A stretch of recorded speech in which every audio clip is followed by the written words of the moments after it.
Oh man, we are outside Minneapolis at the Stratasys headquarters. A lot of you guys know who Stratasys is, but I don't know if you guys truly understand the level. When it comes to high level companies, Stratasys is on that top level. They've been around for 35 years and they put over $100 million per year into R&D. Not only that, when you look at additive, you don't think precision. And yet what they're doing in this building right here is going to blow your mind. They are AS9100 certified, they're ISO certified, they're working with the top companies in the world making crazy components, from fixturing to drones, aerospace, medical, dental, you name it, they're in it. Let's go check out Stratasys, baby. Boom. So we have here is our PolyJet technology. It's another technology using photopolymer resins. What makes this one unique and different is the fact that we're actually 3D printing in color. It has the aesthetics of the final product itself. This technology also can be used then to produce human-like anatomy. So not only does it look like the human anatomy, if you touch and you feel that, you can feel the gum tissue. Oh, that's crazy. Feels like the actual gum tissue, exactly. This is actually the density, while it's a scale model of the brain tissue. So we can emulate the human anatomy well enough that surgeons can practice not on us, the patients, but on 3D printed models. PolyJet technology is used at Sick Kids Hospital. They specialize in complex cardiovascular surgery for pediatrics or children. And 3D printed models are a key tool for them to help their surgeons practice. So it has profound impact on the quality of life and the survivability of very challenging surgeries for young kids. That's incredible. So the process to make an eye, let's say you need a prosthetic for your left eye, to get it to match your right eye, it's a crazy artisan process, right? This technology now, you can take a scan of the good eye and then use that as the basis to 3D print the prosthetic eye. The depth in it, you can see the layers. Lifelike, right? Yeah. So what we have here is stereolithography. This is one of the longest running technologies in the industry, very stable, also producing parts in photopolymer based materials. So there's a vat of liquid resin here. There's an ultraviolet laser that touches the surface and solidifies the layer. And then the next layer is drawn, the next layer is drawn, it repeats that process. Really good aesthetics and feature detail, but here it's chosen when the size of the part is larger than a shoebox. Very cool. Now these are very small pieces of impellers or blades that would go into a turbine engine. This is the part coming directly out of the 3D printer, right? So it's a clear resin that is optimized for the investment casting process. So this is a piece of an investment casting pattern, the whole wheel. So it's coated in ceramic, resin powder to build up a shell. That shell's heated up, the pattern is burnt out. You're left with a cavity, and now you can pour the metal of your choice into that cavity. So this is a digital light projection based 3D printing technology. So like all 3D printing technologies, it's producing a part layer by layer by layer. So the inputs for our systems are photopolymer resins. So these are liquid materials until ultraviolet light touches them and then they turn solid. What makes these DLP, or what we call our P3 printers, unique is the capability in the aesthetic. So we're getting closer and closer to true injection molded surface finish. This is how the parts come directly out of the system. The part is being pulled out of the resin or printed upside down. Once a part comes out of the system, you manually rip the part away from the support structures, and then it's UV cured, and then you've got your usable part, or in this instance, a small production part of a little camera. Additive manufacturing, for the most part, has a lot less waste in comparison to CNC machinery. Is there any recycling? For our thermoplastic-based materials and our powder-based materials, you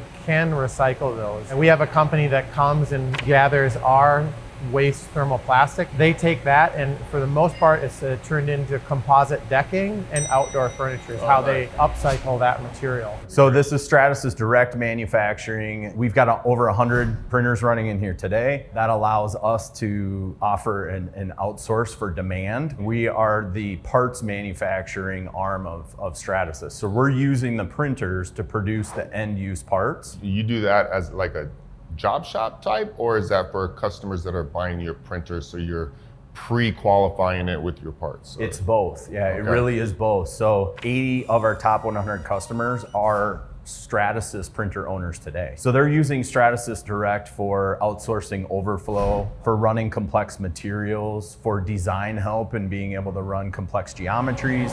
This kind of gives you the depth of how packed we can get them in, right? Like any manufacturing floor, we've got our job board, so we're able to see capacity.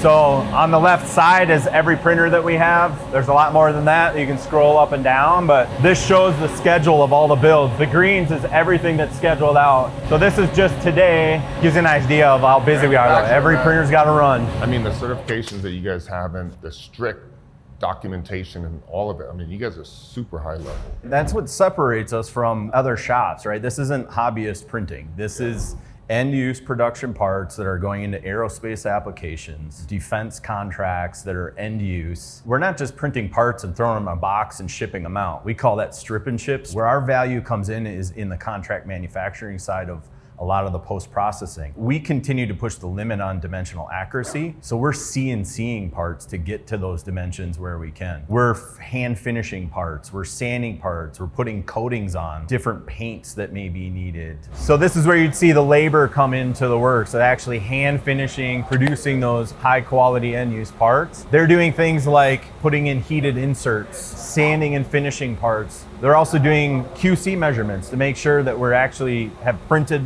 what can meet those tolerances. You guys have CMMs and stuff, or We how do do. they do the measurement? Usual hand tools for measurements right now. Okay. The next group is our QC that is using CMM, ferro arms. The next future evolution for us is moving to more advancement into automation in those finished parts so that we can speed up that throughput. We're not using a small build envelope. These are big parts. We're talking 36-inch by 24-inch parts, bonded together to get really big parts. We've worked on recently some DOE projects for wind and energy. So can we 3D print wings that are going on a huge wind turbine? Yeah. How are they handling the stress of constantly spinning around, lightning strikes, what does that look like? We're printing very strong features in small parts and bonding those together to get the length needed. You guys do like pull tests and different tests on the materials too? We like, do. Yep, tensile stress tests, so stretch, twist, there's a lot of different testing. Yeah. One of the areas we've specialized in is actually in the front end of the design of the parts, qualifying our materials to fulfill certain applications. So it's written into that customer's spec to use a Stratasys material on this Stratasys machine. And now we're running production parts that have to consistently be re-qualified to ensure we're staying within means to hit those specifications. It's on-demand printing. We get a request and within 3 days we can have parts at their door. We have machines here that are some of the first 900s that were ever made that are still running production. They're over 20 years old and they're beasts. I like to stop here too because these machines behind you actually are the Fortus 400 series. These are old machines, same type of thing. They're still running and not a whole lot has changed with these. These are still in high demand. They still are very efficient. They keep running. This is the newest, baddest machine we have, the F3300. These machines are producing what that 900 can in half the time. Half the time. They have the monitors, they have the sensoring that's needed to know when are they gonna break down, are we gonna have print failures, and it's alerting our operators that, hey, there's something going on here. So now a machine technician will come over, investigate the issue and say, we gotta stop this build, or we can keep running this build, but we're gonna have to replace something before our next print. You guys have been doing this for so long now. You guys have all the supporting data. So if you have a customer out there that's like, wait, I might be able to do my parts, what would be the best way for them to actually hook up with Stratasys to see if they could do it or not do it? Through our website is contact an engineer. You can get connected to one of our engineers that will help scope your project and then take a look at what do you need as far as support. Do we need to bring in our supporting data and walk through you with that qualification? But we work with people that have projects ready to go too. 100 machines. What type of industries are you hitting? 65% is aerospace and defense. Then it'd be followed by industrial, which is a lot of machinery, equipment replacement parts. We do a lot of parts that they're not manufacturing anymore. Something from an older machine that's a hard to get part. We can produce those and we might print 1,000 of them so somebody can put them into inventory versus going back to traditional injection molding and having to print hundreds of thousands of those parts. Other industries that are very large for us are automotive and medical. And I would say medical is probably the one our teams are most passionate about. Dental, right? Dental is Crazy huge. too. Yeah. Surgical guides, that's a large one for precision. So parts move from the printer, then they go into our post-processing, then they move into finishing. So this is your new crazy high-level FDM printer? Correct, yeah. So this is our F3300 machine. It's our latest FDM system, and it has a lot of new technology and new innovation on there, kind of compared to our traditional FDM. So what you're seeing up here with the 4 lights, those are 4 independent tools, and so we can print 4 different materials at a time. One of them is your support material. So if you have any overhangs, we're building up a sacrificial material there. The 3 other ones you can configure with different colors. You can do backup extruders, so if something goes down or a tip clogs, you have redundancy on the system. When it comes to like FDM, you guys have done it for how many years? Over 35. So Stratasys invented this technology. Scott Crump was the founder of Stratasys, invented FDM, and that's really what kicked Stratasys off here. Just for people that don't know, can you explain what FDM actually is? So FDM is fused deposition modeling. So we're starting with spools of filament here. That gets fed up to the head. We're melting it in the head and extruding it through a tip. So when we're starting with a part, it's a blank tray with a build sheet on top. And then as we build, the tray goes down. As we're adding the layers, the heads stay in the same position. 800 millimeters tall on this. So you end up with a part that's down to about here, and then you're opening your door, pulling it out. So 12 years ago, when I had one of your guys' printers, and it was amazing. When you look at a machine like this, how much faster is it compared to what it used to be? It's about 2 times faster than the previous generation of the system there. A lot of that comes from having these multiple heads. We're spending more time printing and less time doing the different operations on there. We're switching tools, we grab a new one, and then we're instantly starting printing. We have linear rails on here, so we can move incredibly quickly. A lot of the improvements are around the reliability of the system. We have bigger spools of material. We have the redundant print heads. We're actively drying the material, so we have the built-in dryers on the system, keeping that material in the optimal condition there. So this is our 450, so it's a smaller version of the 3300. It's the older generation. If we open up the top here, this is our actual extrusion head. The filament's coming through this path, coming up from these canisters. So there's spools of filament in there. This is where it gets heated up, and then the plastic gets extruded, and we're building up layer by layer here. So this is our F900. Build chamber dimensions on this that we can do is 3 feet by 2 feet by 3 feet tall. So this is our largest build chamber that we have today. One thing I noticed, like looking at all the different printers, I mean, the design of the printer, the manufacturing is absolutely stunning. So where do you guys actually manufacture a lot of your printers? I heard it's actually pretty close. The FDM systems that we've been talking about recently here, those are made in Eden Prairie, so about 5 minutes from the office we're currently at. And that's where we produce a lot of our filament for these systems as well. Our FDM R&D is in this same building, and they're just 1 floor up. I love that you make it right here in the US. And the filament, you'd think it would be made somewhere else, but you're making it here also. That's awesome. The quality of the filament is very important, so we want to control that. If there's any issues, we can send our materials team down to production, figure out what those are. So when you see all of these printers, and a lot of them are working right now, are you running or testing customers' parts, or your own part testing, or what exactly is going on now? It's a little bit of everything. Here we do marketing samples, we do the customer benchmarks to make sure that their application is going to work before they buy a machine. A handful of different things in this lab. So if somebody gets a printer from you guys and it goes down, what does the service look like? We have our own dedicated service technicians. We have people based in the different regions, Germany and Europe, and then Asia offices as well. So we have support techs all around. Something goes wrong, we want to make sure you're back up and running. We're costing you production time if our system is down. We want to make sure you're happy on there.